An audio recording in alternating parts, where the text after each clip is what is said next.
How's it going, everybody? Monday Morning Quarterback, episode 71. Glad you could join us. Hope you had a good start to your week. And we are in the middle of a big, busy stretch here. Summer's kind of winding down. Kids are going back to school. So you think the racing would be dying down, but it's really not yet for us here in the Midwest. Jake took our factory sport trailer last week to the King of the Wings, 8,000 to win micro race, about an hour and a half north of us at US 24. Craig Ronk won that event in the concept house car, and we had the top four finishers, so that was awesome. Really excited about that.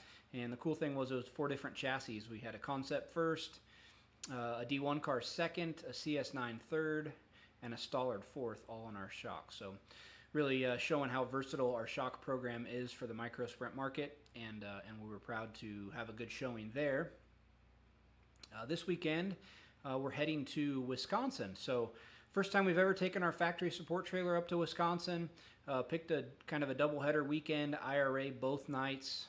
First night at Wilmot with their wing and non-wing cars, and then the second night at Sun Prairie with wing cars and midgets. And I'm super excited to see wing sprint cars at Sun Prairie.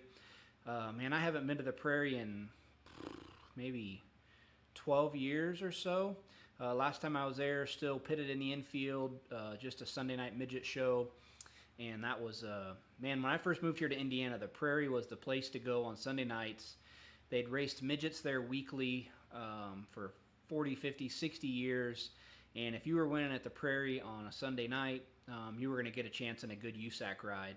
And that first summer I lived back here, my roommate was Danny Stratton, who's cool. I get to work with Danny's boys a little bit now, and they're racing quarter midgets.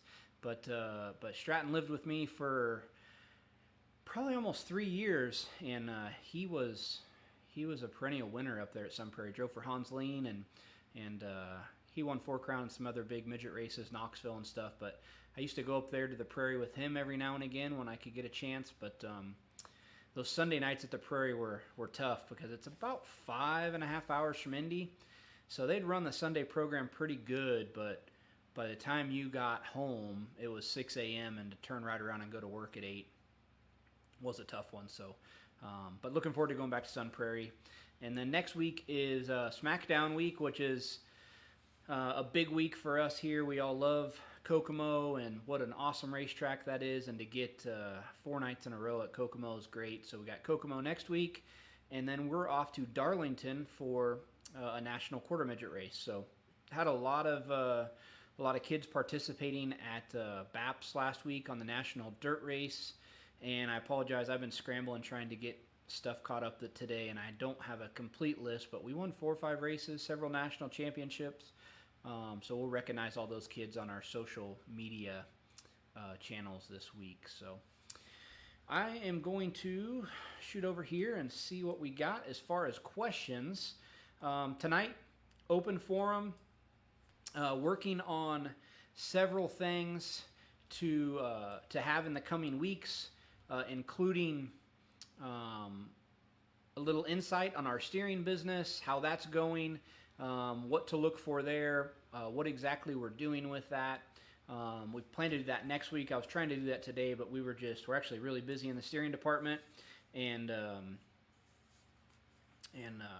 didn't get a chance to record that, so I apologize. But this week I will get that done, and then we're working on a segment on maintenance, which is going to be really cool. We're going to try to time that with the rollout of the big updates we're doing to the Pit Logic app.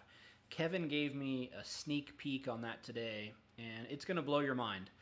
Those of you who like the aids that technology can lend us are going to be blown away by the new features of Pit Logic. Far exceeded my expectations, which Kevin usually does.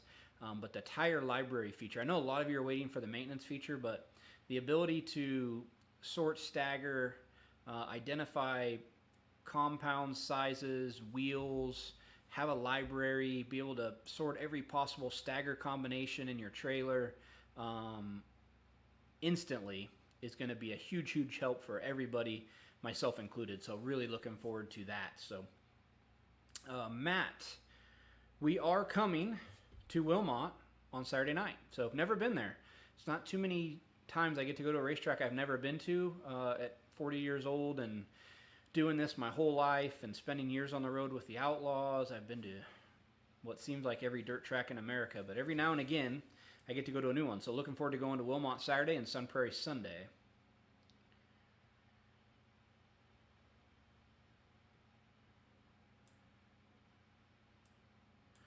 There you go, Mark. I was just going to ask Kevin for the answer to your question, but he's got it. So another cool new feature that's being added to Pit Logic in the coming weeks. So I know this update, a lot of you have been waiting for it, but we really wanted to address a couple of the little snags some folks had that cleans it up and makes processes easier, as well as we're like basically doubling what you can do in Pit Logic with this next release with the maintenance tab and the tire library.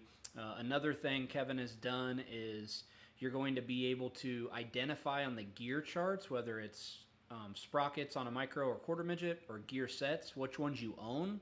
So then when you sort looking for what gear you should run, it's going to pick ones that you own first. So that's another feature. There's so many new features. We'll have to do a whole Monday morning quarterback on all the cool new things that Pit Logic is going to offer you guys. So we appreciate everybody that's using the platform now. We get tons of great feedback on it, and there's just more exciting things coming for those of you using it and those of you wanting to use it in the future.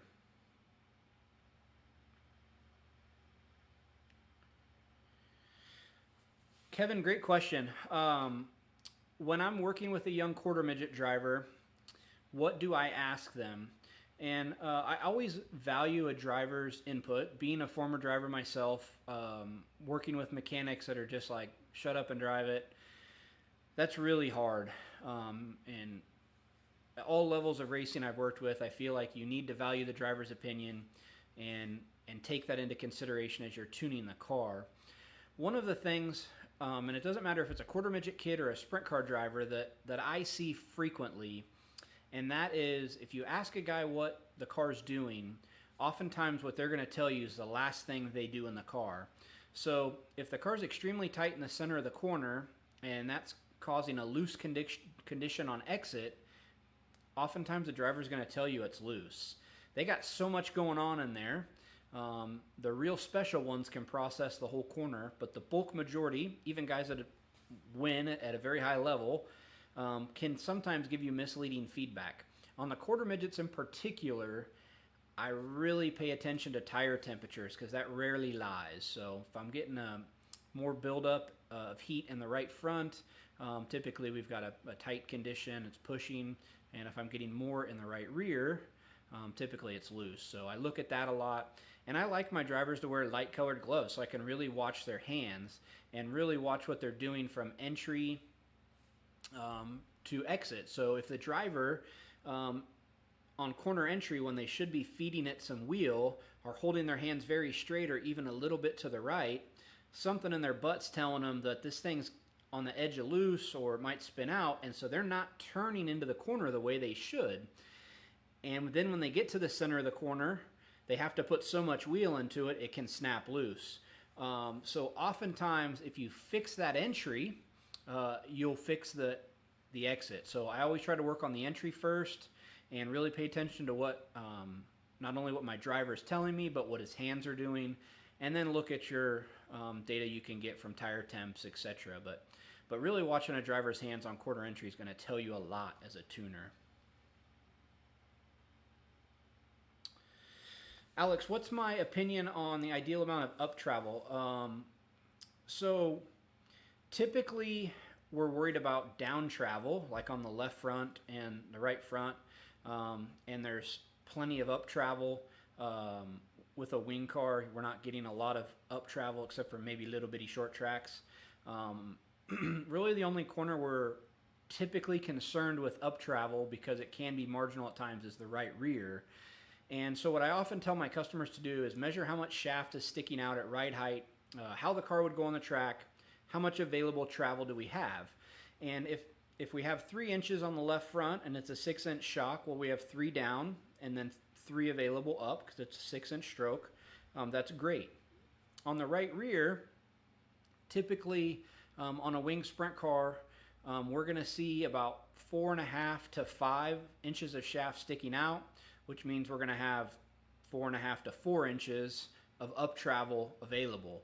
We want to make sure you have enough up travel. So especially if you're running a raised rail car, the car can travel so much on the left side and get down so far on the left rear that it actually will top the right rear shock out.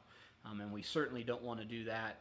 Not only is it bad for the shock, it's uncomfortable for the driver, and it's not good for your handling your race car. Matt will definitely come by and see you at Wilmot.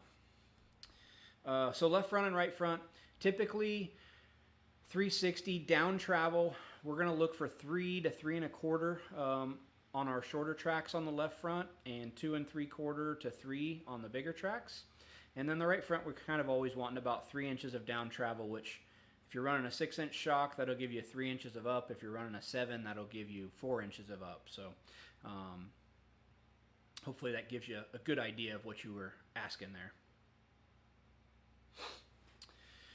Mark, we will work on, we do have some Deco gearboxes available for Pit Logic, but I'll dig into that a little bit more.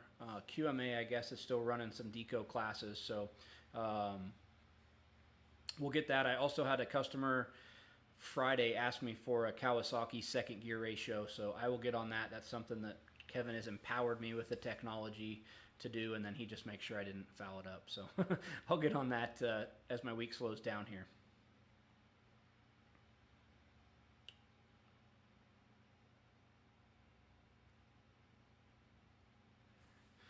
Bobby, what are the leading causes of bouncing or bicycling on the rear from entry to apex? Well, typically just the race car is too tight. You know, the car's going to bike and lift the left rear off the ground when it's too tight. So whether that has something to do with shock settings or your right rear wheel's in too far, you got the back of the car too high in the air, those are all things that'll make a car bicycle. On the quarter midget side, basically if your car's too high in the air, you do have the left side up too high, you can tend to get it to bike. But sprint cars, race cars too tight, right rear's in too far, not enough stagger, back of the car's up too high, it'll cause it to bike. Bouncing can be caused by a number of different things. Too low in air pressure, not enough dampening in the shock, too soft of a torsion bar, but basically we don't have enough control for the amount of grip that we're seeing in the racetrack. Does that answer your question, Bobby? If not, ask again. And the 50 or so of you guys that are tuned in, more than happy to answer any questions you have, so fire away with those. That's what we're here for. Again, this weekend, look for our factory support trailer at Wilmot and Sun Prairie.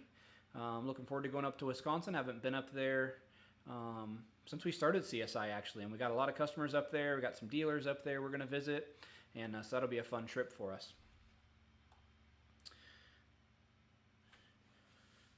Goose, no problem. We love building shocks for you guys and the 270 micros. Mongoose Chassis builds a lot of 270 micros out on the East Coast, and that's what I cut my teeth on after I moved out of go-karts. I didn't do quarter midgets as a kid. I did go-karts, both sprint and speedway.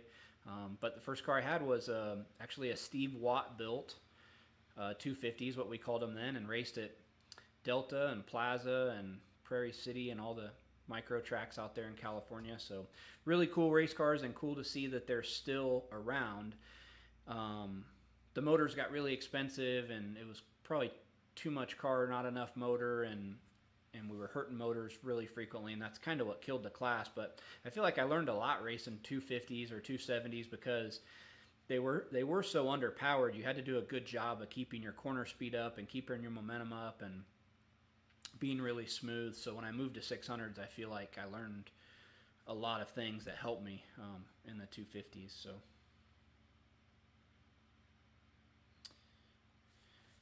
Josh, I get asked this question all the time, and right or wrong, I'll give you my personal answer. I would never take anything but a D20 to the racetrack.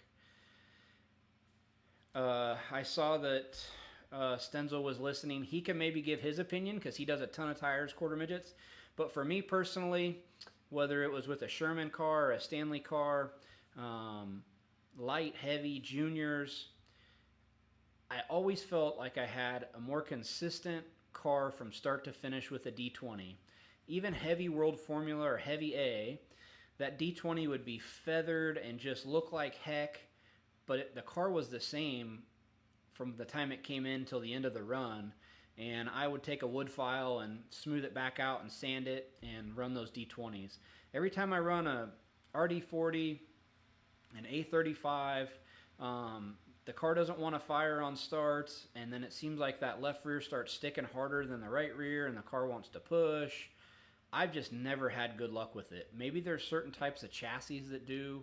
I know guys do it, but me personally, I have 40 D20s mounted in my trailer, and it's just one less thing for me to worry about. And we've been very successful with that D20. We've, like I say, whether it was a heavy class or a junior class, we've won races all across the country with the D20. That thing can come in and it can look just miserable, and we're still running some of our best laps at the end of the race. So I'd be curious to see what other people's opinion are. I know some guys that swear by an RD40. I've never had any luck with it. So.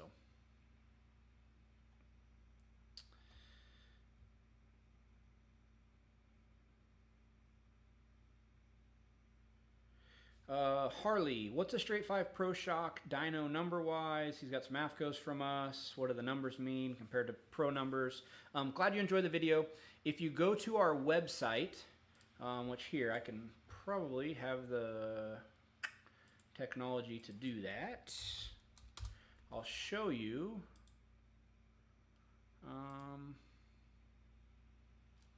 Yeah. So if you come over here to our website, you go to the support tab, resources, generic valving conversion. So here you will find what we would consider a 5, 75 compression, 85 rebound. So again, you can find that at csishocks.com, support, technical resources, and this generic valving conversion. And the reason that we don't go by those numbers is the fact that it's not a true unit of measure. What Pro sells as a 5 is different than what AFCO sells as a 5, is different than what Advanced and everybody. So we give you the real data, and that correlates to whatever shock you're using. So Pros tend to be on the softer side, so we're saying 75 compression. That's your 3-inch per second number. Pros are probably going to be that or softer for a 5 valve. So hope that answers your question, Harley, and thank you for using our shocks.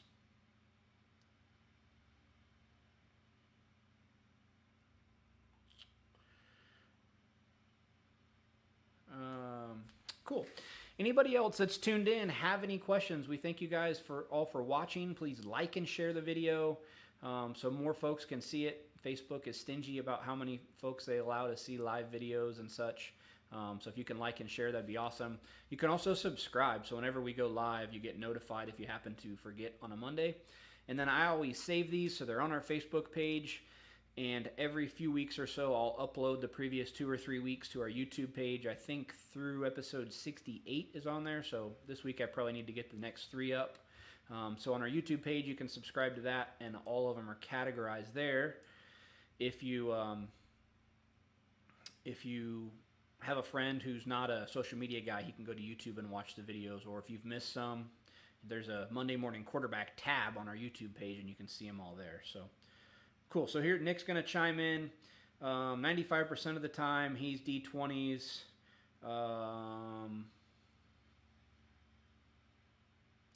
Yeah. So he's experienced the same thing as me. Again, you might find that one time where a RD40 or an A35 is going to be better than a D20 for a segment of the race.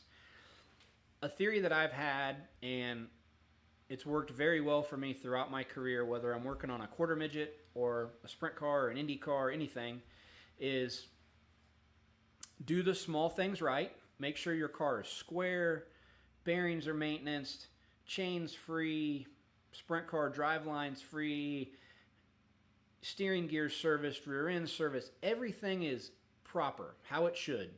I mean, that race car should be meticulous from front to back. If you do that and you put a decent setup on it, you'll beat 3/4 of the field. Because 3/4 of the people don't spend the time to do the small things right. And that's especially true in quarter midgets. So I get asked all the time why certain people we help or cars we built, how are they so fast? Well, their car is in the same condition right now in the middle of August with 30 races on it as it was the first week of the year. 3/4 of the field, you can't say the same. Their bearings are starting to get wore out. The motor's probably due for a freshen. The shocks haven't been rebuilt in, 30 races, and on and on and on. Do the small things right, and you're going to beat your competition most of the time, because most of the people don't spend the time to do the small things right. And it doesn't matter if you're quarter midgets to sprint cars, that's the case. There's a reason that Penske's IndyCar team is more successful than you name it. It's because they pride themselves on doing the small things right. There's not a detail overlooked in that race program. And when I was a kid and when I worked for Sammy Swindell, I learned how to do the small things right.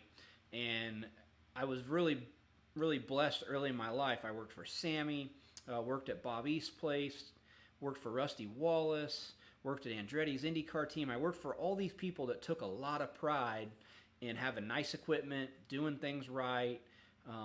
All of those shops, you could eat off the floor. Everything was immaculate.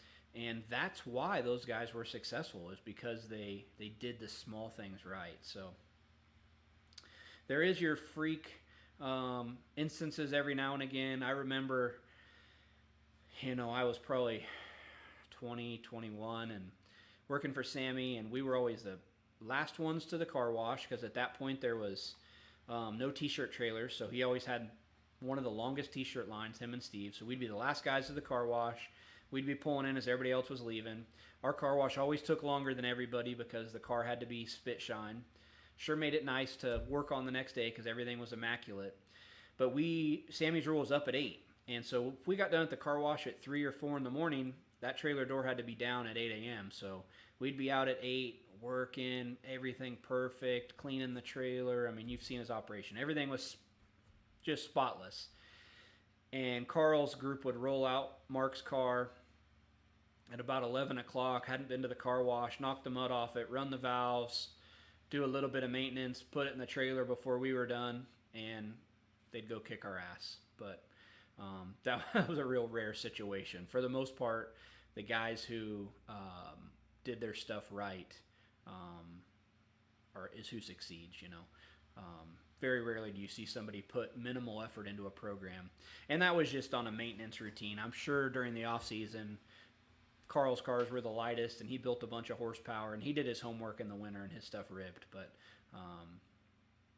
yeah, definitely take pride in our equipment and making it nice. So, okay, Joel. On a micro, when a track gets slick, when do you decide to decrease rebound in front shocks or to increase rebound in rear shocks? Do both at the same time a little? So, Joel, that's a great question. I'm big on keeping the balance of your race car really good, and so I like to make several small adjustments, trying to keep the car balanced good, but adding grip when the track slicks off. So I would have done a little bit of both.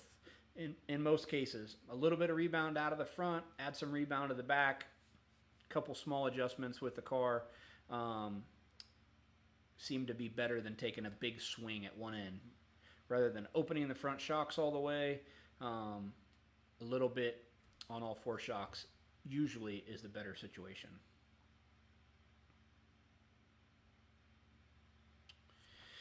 So Kenny's referring to the quarter midget shocks. We've released a shock. The JR3 was the first one that you didn't have to run a Schrader valve. So basically what we've done, and this was, again, most of the quarter midget people weren't spending the time to set the pressure, and the shock needed to have pressure in it to operate properly. And so we decided to build that shock without an air valve, and we put an internal spring behind the divider piston to give it a little bit of spring rate to minimize cavitation. We kind of went to work on our base valve to get it a little bit better, and that's why we did it. So when we offered that shock without the Schrader valve, 99% of the people ordered it that way, which was fine by us. It took a little bit of the tuning out. Sometimes with a heavier kid, you could add air pressure to the right, free the car up a little bit, really fine tuning adjustment. But when we went to release the JR4, we decided just to not even put the Schrader valve as an option, because I don't think we'd built a JR3 with the Schrader valve at all in 2018. So that's the difference.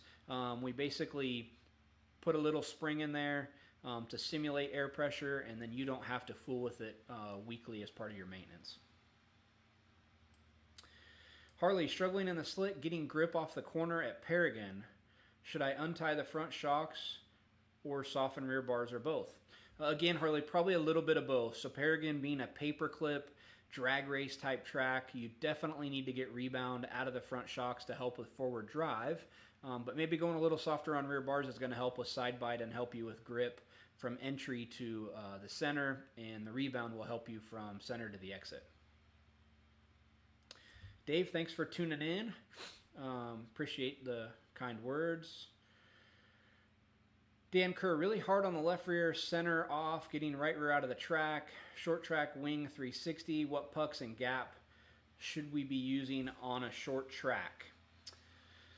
I don't have them memorized off the top of my head. I would have to refer back to my notes, but I believe typically on a left rear we're going to be 2 yellows and a black, and about 2 inches of gap or so, 2 to 2.5. But I'll send you a message, Dan. I'll look at my notes, and then I'll answer that a little better. So with the progressive kit, there's so many different options there. I'll take a look. Okay, you said a short track. So 1/4 mile track, Dan? I'm assuming. Okay. Jamie, when transporting a midget or micro, should we get the car off the ground? Seems like the shocks get a workout being transported to the point if they feel warm. I've never experienced that a trailer moved around that much to get the shocks warm. If they are, I would definitely recommend putting a block under it. I recommend that 100% most of the time, because it's going to save your torsion bars definitely more than your shocks. So typically the shocks don't get as big a workout as the torsion bars do. Jamie, I know you guys got a pavement midget, so that's a coil car. But if the trailer's bouncing around that much, I definitely would recommend putting blocks under it. Steve, so we designed an adjustable quarter midget shock, ran it at Vegas 5 or 6 years ago, and then it got outlawed by USAC, which was kind of silly because there'd been adjustable shocks in USAC for a long time. But there was an Olin shock that fit on a quarter midget that was about $700, and that's what they were trying to curtail, which I agree with. There's no room for a $700 shock in quarter midgets, but I did have one, and we still have a few of them laying around. So, okay, Dan, you did email me. I will get back with you this evening. I probably had 40 emails this morning, and I worked through as many of them as I could before the phone started ringing. So, apologize I haven't gotten back to you yet, but I'll get back with you tonight. All right. Cool. Well, this has been a long program for an open forum. We certainly appreciate you guys all asking questions. If I missed your question, comment anyway, and I'll get it answered. And please like and share our videos. Hope you all have a fantastic week. And we got some cool programs coming up here in the next few weeks, so stay tuned. Thank you, guys.